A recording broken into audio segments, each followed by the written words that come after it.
हर हर महादेव। देवों का देव महादेव जी के चरण में प्रणाम करती हूँ, मेरा प्रणाम स्वीकार हो। माता गौरव पार्वती के चरण में प्रणाम करती हूँ, मेरा प्रणाम स्वीकार हो। गणपति ललनमा के चरण में प्रणाम करती हूँ, मेरा प्रणाम स्वीकार हो। गुरु भाई बहना, मैं एक कथा सुनाने जा रही हूँ, इस कथा को पूरा सुनिए और रह जानिए। हर हर महादेव, घर घर महादेव।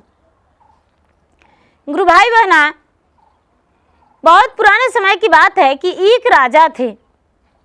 राजा एक पहाड़ी पे, बहुत बड़े पहाड़ी पे बहुत ऊंचा मंदिर था।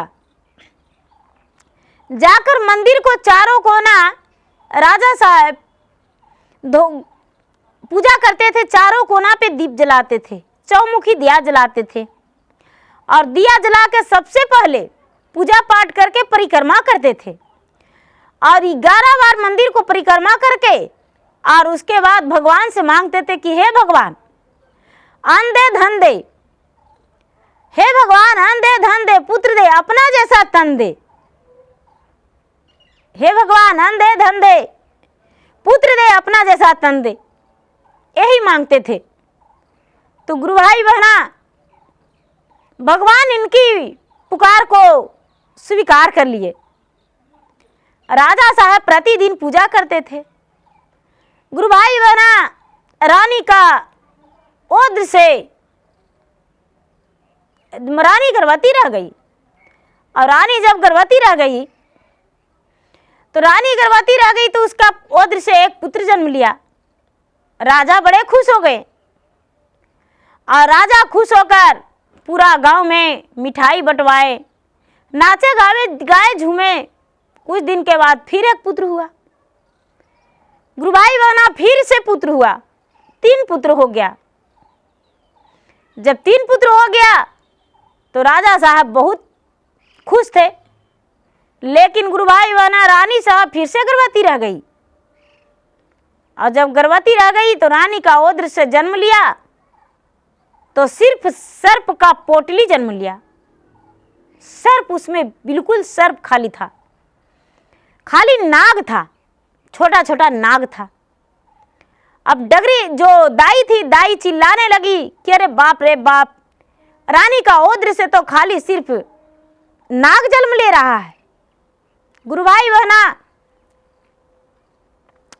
रानी जो थी, रानी कहती है कि किसी से मत बोलो और एक मटकी में सबके बंद कर दो। गुरु भाई बहना, एक मटकी में दाई ने बंद कर दी, लेकिन एक नाग उसमें से निकल गया जो कि दाई नहीं देखी। और जो रानी थी, रानी झटके से वो मटकी को ले ली और मटकी को जाके और भगवान के मंदिर के पीछे जंगल में, उसी पर्वत पे जहाँ पे राजा प्रतिदिन पूजा करते थे, उसके पीछे जाके धर दिए और कहने लगे कि हे महादेव, मैं तो प्रसव हूँ, मेरा शरीर अशुद्ध है, मैं आपका मंदिर में जा नहीं सकता हूँ, लेकिन ये मेरा पुत्र है, मेरा पुत्र को आपको रखवाली करना होगा और एक भी मेरा पुत्र को मरना नहीं चाहिए। मैं अपने पुत्र को आपके पास सौंप कर जा रहा हूं, जो कि आपके मंदिर के पीछे है। गुरु भाई बहना, रानी कहती है कि हे भगवान, नवही महीना माजे सेवा ग्रो अरख लेगा रबियाजी, 10 में दे ले जलम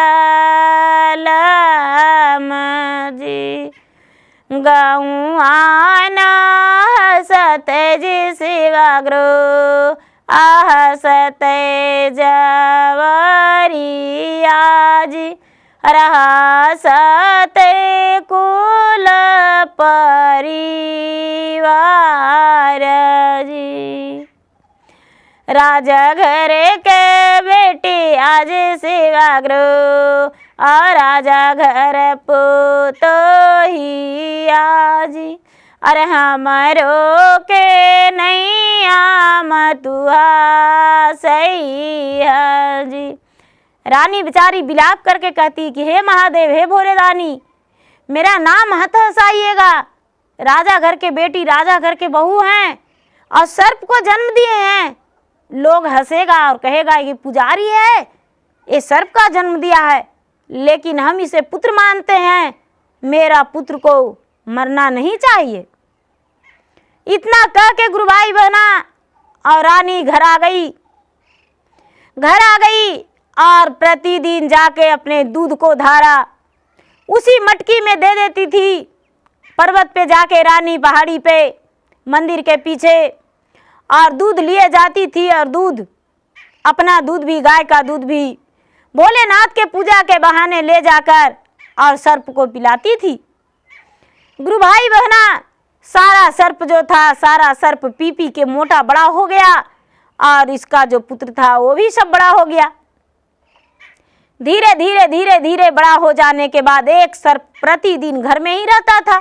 वो तो रानी का, जब रानी घर से बाहर हो जाती थी तो इसका मटकी का दूध पी लिया करता था और इसके पुत्र के साथ खेलता था। धीरे धीरे जब बड़ा हो गया तो राजा का बुढ़ापा हो गया, रानी भी बुढ़िया हो गई। तो राजा कहने लगे कि हे पुत्र, मेरा वृद्धावस्था हो गया है, अब हम चाहते हैं कि अपना जिंदगी में तुम्हारा धन संपत्ति राजपाट सब बांट दे। तो बड़ा बेटा कहता है कि हम राजा बनेंगे। गुरु भाई बहना, मंझला बेटा कहता है कि हम राजा बनेंगे। छोटका बेटा कहता है कि राजा हम बनेंगे। अब राजा बनने के लिए तीनों आपस में झगड़ा करने लगा। गुरु भाई बहना, तीनों आपस में झगड़ा करने लगा। तो राजा कहने लगे कि हम किसी को राज नहीं देंगे, अब धन का बंटवारा कर देंगे। तो गुरु भाई बहना, राजा साहब धन का बंटवारा करने लगे। तो जब 3 कूदी लगाने लगे तो 4 कूदी हो जाता था। जैसे कोई सामान 3 खंड में बांटते थे तो 4 खंड हो जाता था। जब 4 खंड हो जाता था तो राजा कहते हैं रानी से कि ये रानी साहब, ये कैसे हो जाता है? हम 3 खंड में बंटवारा करते हैं तो 4 भाग लग जाता है, ये कैसे हो जाता है? तो राजा के पास 3 गाय थी, तो तीनों का नाम कर दिए तो 1 गाय और बढ़ गया, 4 गाय हो गया। कहते गाय भी बढ़ गई। कोई सामान्य हो जाता है जो ऐसे हो जाता है, ये कैसे? कहने लगे कि ये आपसे बंटवारा नहीं होगा। 5 लोग घूर के चले गए। गुरु भाई बहना, राजा रानी दोनों आपस में मन में विचार किए कि आखिर क्या कारण है, ऐसे कैसे होता है। सवेरे उठ के और फिर से बंटवारा करने लगे तो फिर से वही हो गया।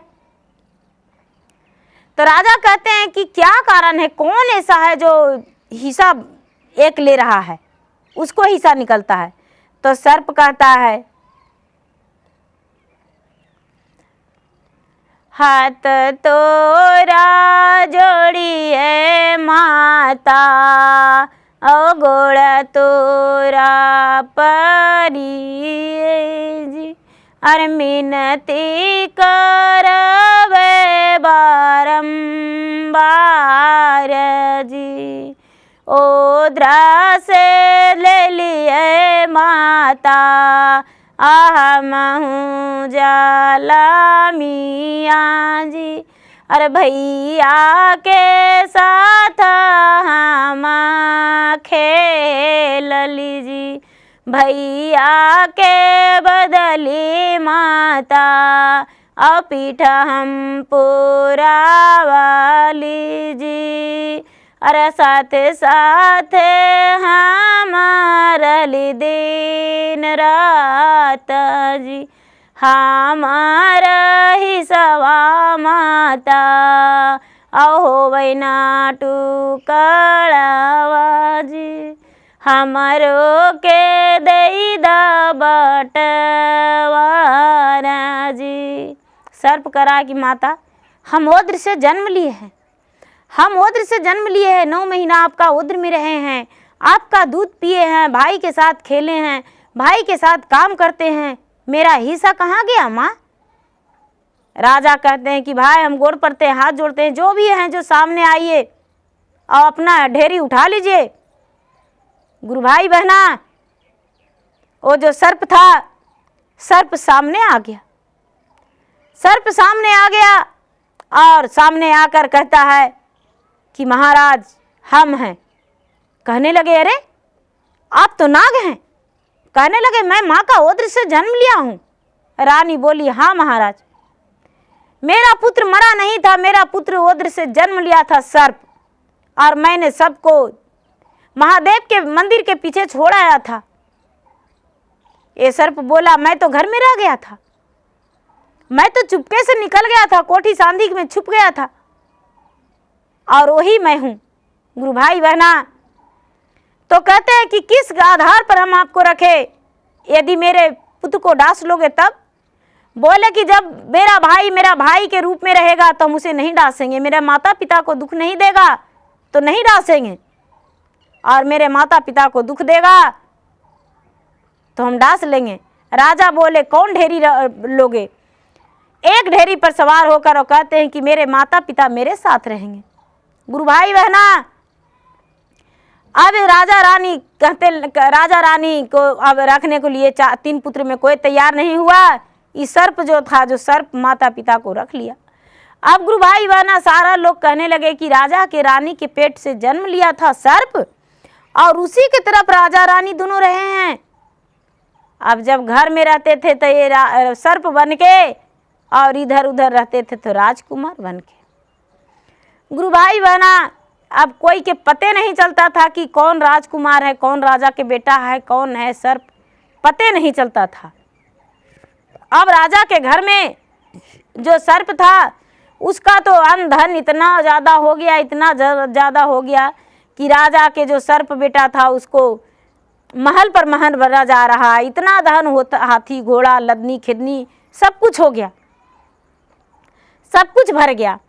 जब सब कुछ भर गया तो ये राजा रानी जो वृद्ध हो गए तो कहने लगे कि भाई आप तो सर्प हैं, तो आप विवाह कैसे कीजिएगा? कहने लगे कि माता हम नाम के सर्प हैं, अपना रूप में हम ये रानी बोली कि अपना रूप में आ जाइए, आखिर कि आप कमाते नहीं है तो इतना धन आ रहा है हमको पास कैसे? अपना रूप जब बदल के भगवान भोलेनाथ कृपा किए और इसका रूप दे दिए मनुष्य का, और मनुष्य का रूप धार हो गया। राजकुमार खूब सुंदर नौजवान 20 वर्ष के हो गया। तो देखते हैं, देखने वाले देखते रह गए। उनका लीलार पे मणि, दूध के चांद, और भगवान भोलेनाथ के जटा, जैसे जटा था भगवान के वैसी जटा, और लीलार पे दूध के चांद, और पूरा सुंदर सूरज के चेहरा, पूरा मुखड़ा खूब सुंदर।